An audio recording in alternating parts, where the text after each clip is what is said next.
வெற்றிலை வராகி தாயின் வெற்றி வாக்கு இது. என் தங்கமே, என் பிள்ளையே, நீ என் பாதம் நாடி வந்துவிட்டாய். வாடியிருக்கிற உன் முகம் கண்டு இந்த நொடி ஓடி வந்திருக்கின்றேன். நீ கேட்ட வரம் கொடுத்து உனக்கு அருள் புரிவதற்காக. நாம் வாழ்க்கையில் நிகழும் தருணங்கள் எல்லாம் வெற்றியாகவும் இருப்பது இல்லை, தோல்வியாகவும் இருப்பது இல்லை.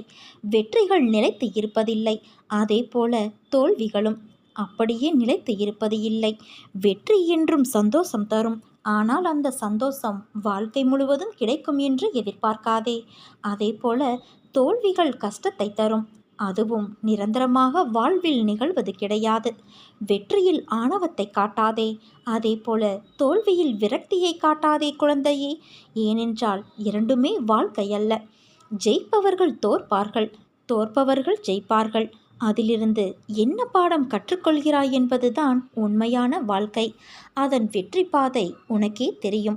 பாதை தெரிந்தால்தான் சேருமிடம் சரியாக அமையும். அதனால் உன் பாதைகளை சீராக்க முயற்சி செய். இன்று என்மேல் நீ கோபம் கொண்டாய். நீ நினைத்த நிகழ்வுகள் நடக்கவில்லை என்றால் அது நடக்காமல் போனதற்கு காரணம் அதைவிட நல்ல சூழ்நிலைகள் நடக்கக்கூடும் என்றுதான். உனக்குள்ள கேள்விக்கு நான் விடையும் அளித்தேன். தேவையில்லாத விஷயங்களை எண்ணாதே. உனக்கு துணையாக உன் அன்னையான நான் இருக்கின்றேன். உன்னை நல்வழியில் அழைத்துச் செல்வேன் குழந்தையே. இது உன் அன்னையான என்னுடைய சத்திய வாக்கு. என் குழந்தைகள் கோபித்து கொள்ளலாம், ஆனால் நான் உன்னை கோபித்து கொள்ள மாட்டேன். அப்படி நான் கோபம் கொண்டாலும் என் பிள்ளையான உன்னை நல்வழிப்படுத்துவதற்கே என்பதை நீ புரிந்து கொள். நல்லவனோ கெட்டவனோ அதை நான் பார்ப்பது கிடையாது. என்னை நம்பி முழுமையாக சரணடைந்து விட்டவர்களை நான் புறம் தள்ளுவதும் கிடையாது. அவர்களுடைய அனைத்து விஷயங்களுக்கும் உன் அன்னையான நானே பொறுப்பேற்கின்றேன். அவர்களின் நன்மை தீமை கணக்கை பார்த்து காப்பாற்றும் தன்மையுள்ளவள் அல்ல நான். அதை வேறு ஒருவன் பார்த்து கொள்வான். அதற்கேற்ப பலனும் தருவான். நான் தரும் நன்மைகள் அனைவருக்கும் பொதுவானவை. என் தராசு தட்டுக்கள் யாருக்காகவும் இறங்குவதும் இல்லை, ஏறுவதும் இல்லை.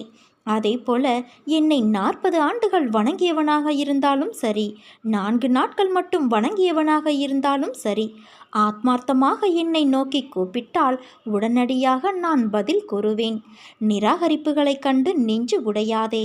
உன்னை யாராவது தூக்கி எறிகிறார்கள் என்றால் இறைவன் உன்னை மேலே தூக்கி விடுகிறான் என்று அர்த்தம். அன்பு குழந்தையே, நீ எவ்வளவு வேதனை, எவ்வளவு துயரங்கள், இதிலிருந்து மீண்டு வந்திருக்கின்றாய். உன்னை உன் அன்னையான நான் கைவிடுவேனா? ஒருபோதும் என்னுடைய வாக்கு பொய்யாவது இல்லை. நீ வேண்டிய வேண்டுதல்கள் உடனே நடக்க வேண்டும். அப்படி இல்லை என்றால் என் மீது நம்பிக்கை வைத்து என்ன பயன் என்று எண்ணுவதை கைவிட்டு தொடர்ந்த நம்பிக்கையோடு என்னை சிக்கென பிடித்துக்கொள்.